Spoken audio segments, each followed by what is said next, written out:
Jets Nation, how's it going? Rob the Ram Jet fan here. Just wanted to make a quick analysis on how I thought Day 3 of the 2023 NFL Draft went for the New York Jets. Kind of went how I suspected. A lot of trades. I know Joe Douglas likes his later picks, Day 3 picks, and can usually find some pretty good gems in that time frame of the draft. So this is where we saw classic Joe Douglas, wheeling and dealing, moving back, collecting more assets to make more picks in the draft. Overall, I thought it was solid. I didn't think it was anything great. There was a few spots where I thought maybe the Jets could have gone a different way and maybe picked up some more impactful players, such as the safety position. I'm not going to lie, I'm not an expert on Jarek Bernard Converse, but when you had guys like J.L. Skinner and Antonio Johnson from A&M, J.L. Skinner coming from Boise State, I thought maybe those could have been much more impactful players. But then digging in, doing a little more research, you see that this guy Converse, he's a converted corner that was converted to safety and has a little bit more range, a little bit more acuity for where the ball is. And I can definitely see and respect that. His RAS score was through the roof. It was like a 9.6, 9.7, something like that. And you know, Joe Douglas and Robert Saleh love their athletes, and rightfully so at this point in the draft. This is where you kind of look for those high upside guys, good athletes, good RAS scores, and take flyers on them. The Carter Warren pick in the 4th round, offensive tackle from Pittsburgh, I thought was a decent pick. I think the hope there is kind of he turns into a really high-end backup to possibly a starter. I think the whole tackle situation in this draft got screwed up pretty fast. I think the tackles went off the board a lot faster than some people expected, especially guys like the Tennessee tackle, can't think of his name right now, going much earlier than I think people anticipated.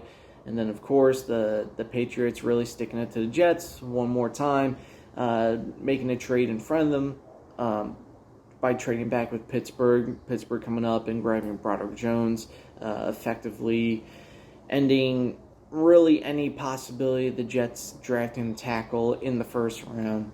But Carter Warren, nice, kind of a nice retribution prize. I think the only knock on him was really his strength, and of course he has the meniscus injury that ended the season early last year in 2022. But if he can come in and kind of be a high-end backup right now and then eventually phase into that starter role once Dwayne Brown leaves, once he retires, which that, kind of going back to a video I'd done earlier, that's where the whole Dwayne Brown thing, it kind of screwed things up. Him not retiring, he's 38, 39 years old, eating up a lot of cap space, so how much do you really want to invest into that tackle position, even though it is a very important position of need? I think the whole Dwayne Brown situation just kind of screwed things up a little bit, but the Carter Warren pick, not a bad pick at all. That's a solid middle of the road B right there. After that, I think the name of the game was just kind of acquiring a lot of speed and a lot of athletic ability. You see that in the Zaire Barnes pick, the Jarek Bernard Converse pick, and the Jack Coons pick. A lot of athletic ability, high RASP scores, a lot of potential. Just kind of banking on that. Overall, I think it was a solid draft. Not a great draft. Like I said, there was definitely a couple picks that maybe I would have gone in a different direction, but hey, I think Joe Douglas at this point in his career with the Jets has earned the benefit of the doubt that he knows what he's doing. He sees something that us as fans don't necessarily see, and in all honesty, this draft was a different draft from quite frankly, the past 10 years of drafting. That we didn't really go into 2023 with we need to draft this player or this position or it's bust. Are there positions we could upgrade at? Absolutely, such as the tackle position, the center position going into the draft, which we did with Joe Tippmann, linebacker, safety, defensive tackle. But there wasn't really anything that's we have to draft this position, otherwise we're kind of going to be screwed going into the season. So drafting depth, drafting athletes, drafting speed, I think that's really all we could have hoped for, and I think the Jets did that. So overall, I think the draft in itself it's a solid B. It's not great, it's not bad, it's good, it's solid. I think there's contributors, immediate contributors that were drafted this year. JD and Rob Sala, I'm sure, had